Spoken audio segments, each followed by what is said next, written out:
성도 안에 하나님이 사랑하는 청년 이야기.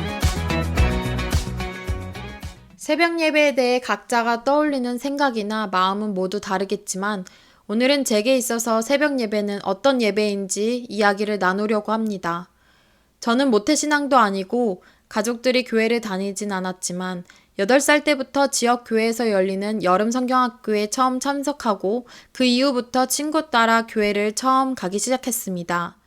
매주 교회를 나갔지만 늘 예배당 앞에 비치되어 있던 성경책이라는 것이 서점에서 살 수 있는지도 몰랐고 교인들은 각자 갖고 있는 책이라는 것도 몰랐던 제게 12살이 되던 해 세례를 받으며 성경책을 받게 되었습니다. 그리고 내 성경책이 있다는 게 너무 좋았고 그 성경책을 들고 교회를 가는 게 신나기 시작했습니다. 그런 제게 성경책을 들고 가장 가기 좋았던 예배는 바로 새벽 예배였습니다. 어른들이 새벽 예배에서 기도하는 모습을 보게 된 이후로 새벽 예배는 제게 너무도 아름다운 예배의 시간이었습니다.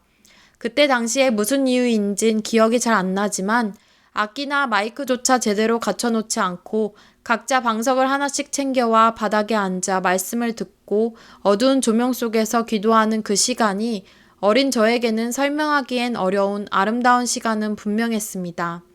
그리고 기도하는 어른들의 모습을 보면서 하나님, 간절히 기도하는 저분들의 기도를 꼭 들어주세요라고 기도했던 것도 떠오릅니다. 제게 새벽 예배는 그런 시간이었습니다. 눈을 뜨자마자 어떠한 생각도 하지 않고 성경책을 집어 집 밖에 나와 코끝을 차갑게 하는 기온 속 가로등이 듬성듬성 있는 어두운 길 속에서 멀리 보이는 빨간 등으로 비추고 있는 십자가를 향해 걸어갔고 고요하면서도 깊은 예배의 시간을 보냈으며 또 돌아오는 길 교회 바로 앞 집에 사는 수탉의 울음소리를 들으며 돌아오는 그 시간은 평안이었고 힐링이었고 기쁨의 시간이었습니다. 그리고 미국에서 지내기 시작하면서는 차도 없는데 걸어서 갈 교회조차 없다 보니 새벽 예배는 생각도 안 했고 주일 예배조차도 버스와 기차 타고 왕복 4시간에 걸쳐 가거나 때로는 라이드를 받아 다니다 보니 예배의 장소로 가는 게 쉽지 않았습니다. 그러다 보니 새벽 예배는 점점 생각도 하지 않게 되었던 것 같습니다. 그렇게 타지에서의 나홀로 생활을 하며 시간이 흘러 차도 생기고 직장을 다니게 되었습니다. 예상치 못한 힘든 시기가 찾아올 때마다 생각나는 건 바로 새벽 예배였습니다. 정말 내 힘으로는 아무것도 할 수 없다는 것을 느꼈던 그 순간에 새벽 예배로 부르시는 것 같았고 회사에서 가장 가까운 교회를 찾아 출근 전 새벽 예배를 참석하고 출근을 했습니다. 그렇게 새벽 예배는 용기를 잃었을 땐 용기를 부어주시고 꿈을 잃었을 땐 꿈을 찾게 하시고 지쳐있을 땐 힘이 되는 기쁨과 감사의 시간이었습니다. 그때 기도하면서 다양한 마음을 주시고 여러 생각을 정리하게 되면서 누군가 나를 자신이 힘들 때 찾아주는 건 감사할 수도 있지만 힘들 때만 찾는다면 마음이 좀 그렇겠다는 생각이 문득 들면서 주님의 마음은 어떻지? 라고 생각이 들었습니다.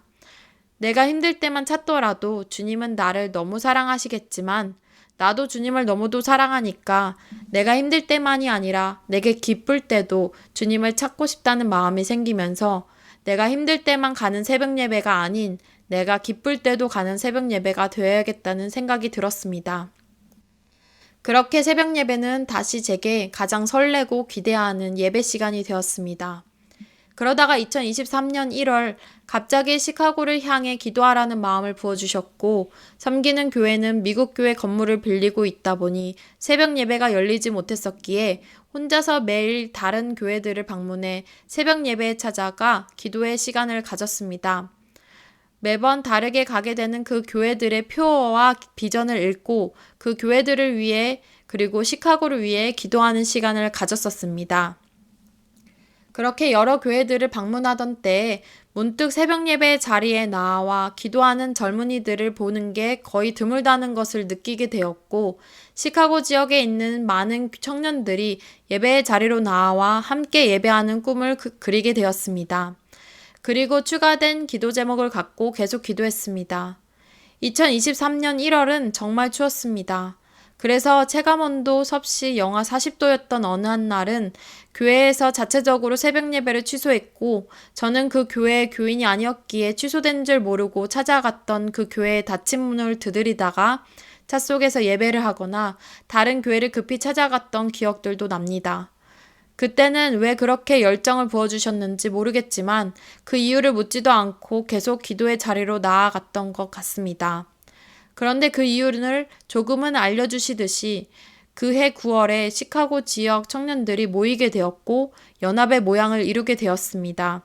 계속되는 청년들의 무브먼트가 계속적으로 연합을 바라보게 되었고 성령님이 우리를 연합하게 하심을 느낄 수 있었습니다. 그리고 2024년 가장 첫 번째 무브먼트로 새벽을 깨우는 시카고를 깨우는 청년들이라는 슬로건을 갖고 올해 1월 달부터 시카고 기독청년연합회는 한 달에 한 번씩 지역교회에서 열리는 새벽 예배 기도회에 청년들이 함께하게 되었습니다. 특별히 새벽 예배인 이유는 있는 것은 아니지만 기도한 지 정확히 1년 후 젊은이들이 새벽 예배의 자리에 나아오는 모습이 감사했습니다. 그리고 시카고 청년들이 하루의 가장 첫 번째 시간인 새벽을 드림으로써 새벽 이슬 같은 반짝이고 영롱한 맑고 순수함을 품은 주의 청년들이 주님을 더 바라보고 더 원하는 삶이 되길 기대하고 소망하게 되었습니다. 다음 시간에는 청년 예배를 향해 함께 참석하고 있는 청년들의 이야기를 직접 담아 전하는 시간을 가지려고 합니다. 어둠 속에 있을지라도 반짝이는 새벽 이슬 같은 주의 청년들이 가득한 시카고를 꿈꾸며 오늘의 청년 이야기를 마치겠습니다. 지금까지 청년의 시선으로 예수 동행의 삶을 전하는 홍다은의 하나님이 사랑하는 청년 이야기였습니다.